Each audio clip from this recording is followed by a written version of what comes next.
So here, we'll tie into another part of this question, but like, I don't know if anyone obviously anyone who has kids out here, when you come home, I don't know if you've had the experience where you go outside and everyone's sitting on their cell phone and they're all together, but no one's talking to each other.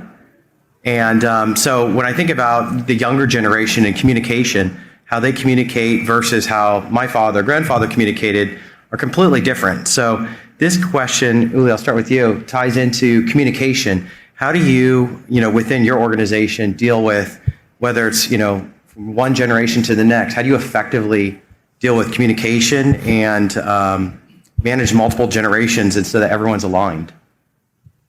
So one thing we started doing probably 25 years ago was to have biannual family governance retreats that would last several days.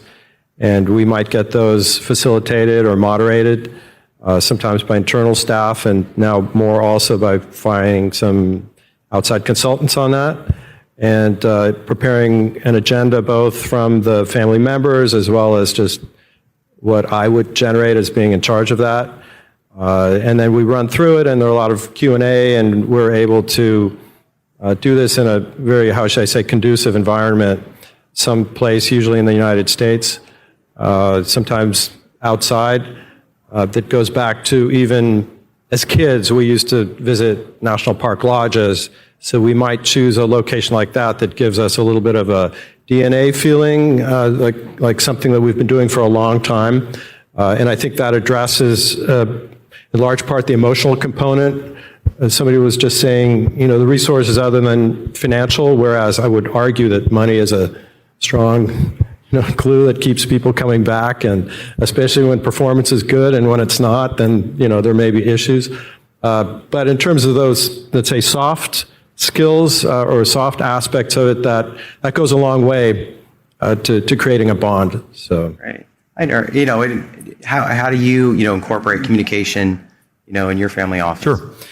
That's easy. We have a small family office. There's myself and my two sons. However, we have a large family. We communicate a lot. I have 5 children. They're all married. I have 18 grandchildren. Wow. And so we started 10 years ago having regular family meetings with the adults. And in fact, our one is coming up a week from Saturday, our one here in the spring. We have one in the spring, one in the fall.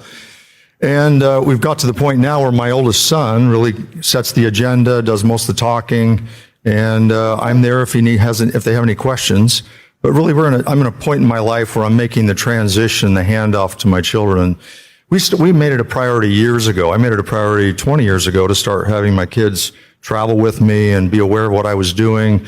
So when the exit took place and we stood up a family office, we didn't think we were going to do that. We thought we'd do a multifamily office. I don't have a finance background. But the more we looked at it and interviewed several multifamily offices, and they're fantastic, but I looked at the fees and said, I think we can figure this out ourselves. And that's what we've done for the last 7 years. And so we're very active in how we're just ourselves. We syndicate with a lot of other family offices in the Intermountain West. And we find great deals because of how well we communicate.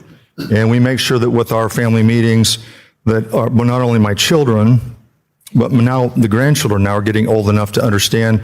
We're teaching financial literacy, health and wellness, and a number of things that are more important or as important as the finances in the family.